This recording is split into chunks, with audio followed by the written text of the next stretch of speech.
What's up, family? I hope you are having a wonderfully productive and progressive day. Today, we're going to have a conversation about Black nonbelievers in a very real way that you can support and promote the work that is likely contributing to the most prolific awakening in our communities since the 1920s. I hope I have your attention.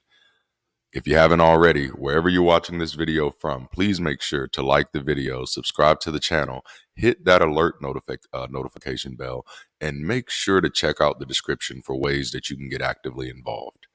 Um, I want to use this conversation to highlight an organization who has been the most visibly active force promoting secularism and reason in Black communities, and that is Black Nonbelievers. The mission of Black Nonbelievers is fourfold. It is to provide secular fellowship, to nurture and support nonbelievers in coming out, which means to openly identify, to encourage pride in non-religious identities, which I think is almost a unique mission point, and to organize events and other charitable causes. To strengthen our immediate and extended community, Black nonbelievers host regular meetings, support services. They provide opportunities for service projects, social and educational events, participation in research studies, media interviews, and annual holiday celebrations.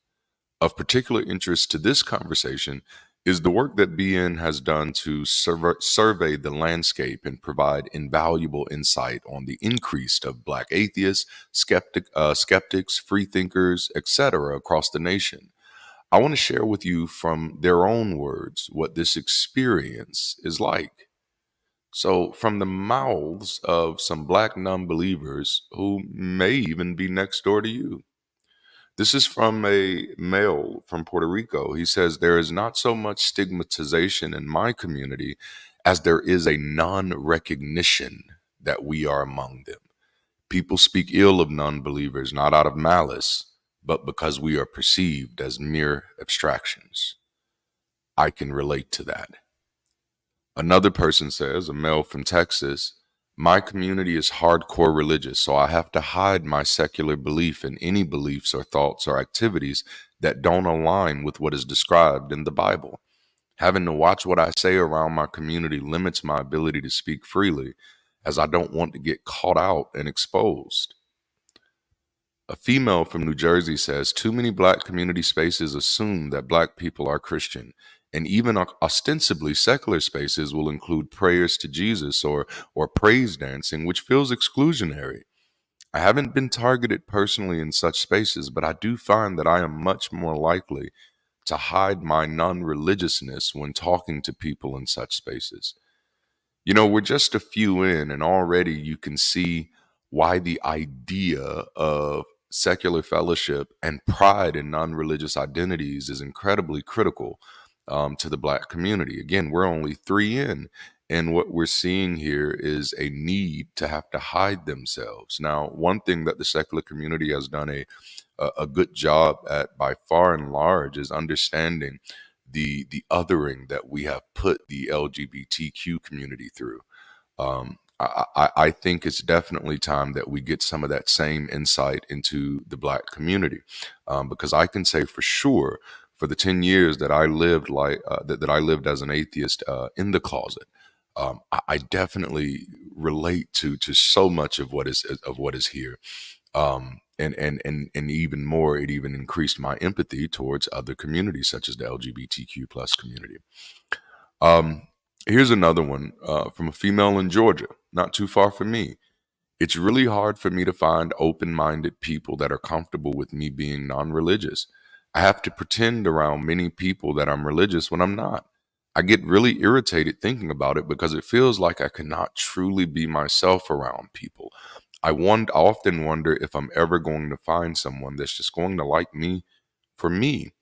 Because let's be honest, our religious identities aren't just about our religion. They're about who we are as people, what we choose to do with our lives, what we feel free doing with our lives. And when you are non religious, living in a predominantly religious social context, then your freedom is offensive to other people. I can say for sure, in my 10 years in the closet, I felt like my whole life was an offense to my community. This is from someone else in Texas. They said, at my last job, I had to pretend to have a religion, any religion, or they could fire me. I also had to hide the fact that I'm trans for the same reason. I worked for a Texas state agency.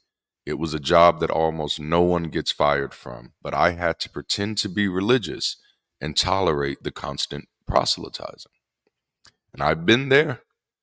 I've definitely been, the number one candidate for several positions. And then as soon as it was discovered that, oh, this person is a non-believer, um, a female from Virginia says, as an African American woman, I hate how so many local chapters of our organizations, namely the Urban League, NAACP, which I just spoke about recently, just assume that because we are black that we must be religious.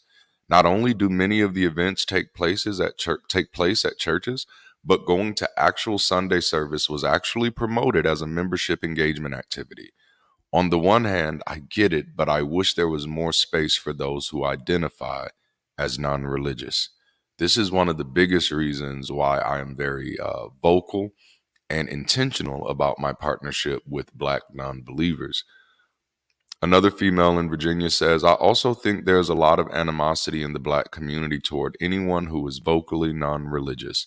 I don't attack anyone personally, but I do point out viewpoints I find immoral, even when they're couched in religion. I find that people just respond with anger and hostility when they have the morality of their beliefs challenged. Another sister from California says sociopolitics, especially within communities of color, have always been an issue relative to experiences of stigmatization and discrimination. As a black atheist humanist woman, I am always expected to subdue, dilute, or submit myself to the bigotry and supremacy of others into my everyday life so they can feel privileged and or better than I am.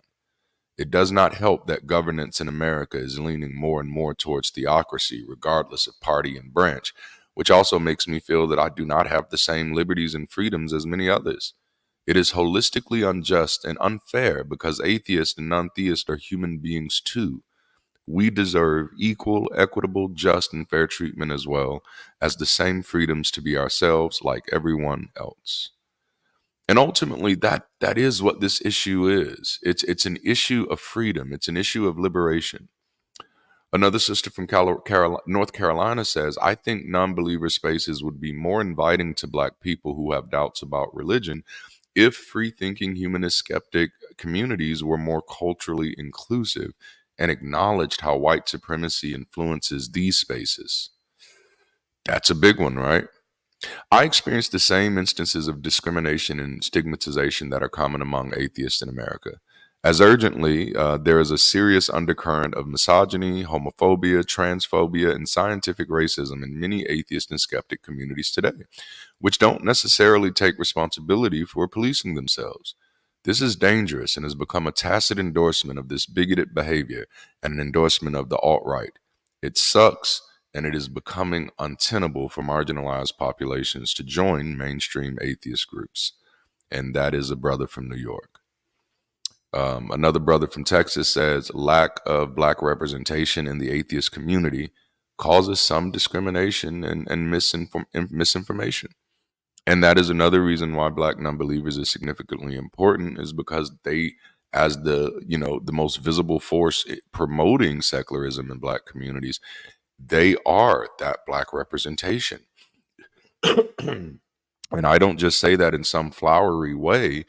Look around. I mean, this organization has tangibly been putting in the work. And I really want to drive this point home because at this moment, it's not even just about the lack of representation in any community is going to cause discrimination and misinformation. Before we can speak for others, we have to create spaces that prioritizes listening to others. All right, I'm gonna move on. A male from Nevada says, I just wish more Black Americans who are non religious would speak out and create a network for people like me to get together. I love being the catalyst of change, but I am alone in my fight, and I don't know how much more fight I have in me. And see, that's Another issue with the sparseness of or the way that this impacts Black communities is also our communities have been historically marginalized, disenfranchised, and even resistant to technology. And so we're still, as a community, even learning how to pull ourselves together and take advantage of technological platforms to build community and build networks. And Black Nonbelievers so far, again, has just been spearheading that movement. All right, I have a few more here that I want to get to before I close this out. I have a goal to try to keep this under 15 minutes so that it's digestible and so that it's impactful, but I want to drive this point home. And I felt what better way to do this than to actually share with you from words from Black nonbelievers that I haven't even met. And not only am I going to share with you these words, I'm going to share with you the link where you can find these words and more, as well as some very, very interesting statistics about secularism in the Black community. A young lady from Florida says, I kept it hidden because I had never met another Black person who did not believe in a God. I knew I would be ostracized. Then I attended a sci-fi Comic-Con type conference many years ago and was completely shocked to see Black nonbelievers had a booth at the conference. That changed everything for me. That was a defining moment for me because I knew there were others like me. Like that's just a beautiful moment, and I think it's something we can all identify with and rally to. And as a sci-fi Comic-Con type of geek myself, it gives me an extra little smile too. Um, a female from California says, I only started using the term atheist in the last year or so. I definitely feel like it's affected my relationship with my in laws, and I've realized I'm really hesitant to let, for instance, my psychiatrist know, even though it's a hard topic to avoid for various reasons, out of fear that it will affect my medication. And that's frightening. But I think we do need to understand that Black people leaving Christianity is often treated as a mental illness, as was Black people trying to leave slavery, as was women who did not want to be subjugated to their spouses. Hmm. Man, I think one thing that we have to understand, and this is one of the reasons why I am so vocal and intentional about my support for Black nonbelievers. I am working closely with them for some projects for next year, and I'm super duper excited about it.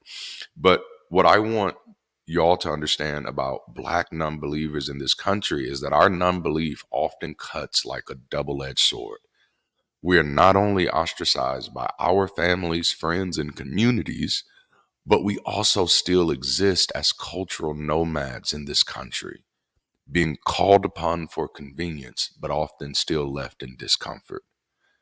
Black nonbelievers has not only created the spaces needed for Black nonbelievers next door to exist, but they are also playing an invaluable role in helping to bridge the divides that separate us with intentional and tangible partnerships with other organizations such as the Secular Student Alliance and the Freedom from Religion Foundation.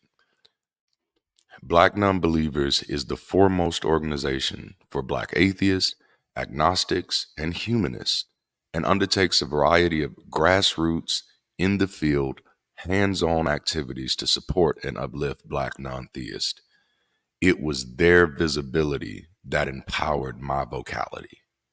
Black Nonbelievers deserves our support, our partnership, and our collaboration. So, will you join me in support by visiting their website, reviewing their great work and contribution, and most importantly, making a donation to a cause that is not only changing lives, but also doing the very real and much needed work of building community? I'm encouraging everyone who is able to give today. And if you know anybody who is curious about the plight and work of Black nonbelievers in this country, share this video with them. Let's help Black nonbelievers reach their goals and help as many people find their way out from the shadows of superstition as possible, because that's what this great work is about. I hope I have said something that has piqued your interest into this great organization and has encouraged you to dig deep into your pockets and to start giving today. Let's do it together. Let's collaborate. Let's make it easier for Black people to step out of the closet, to step out of the shadows, to come out of that cave so that we can all work together in equal and equitable partnership to make this world a more progressive place. Thank you for tuning in.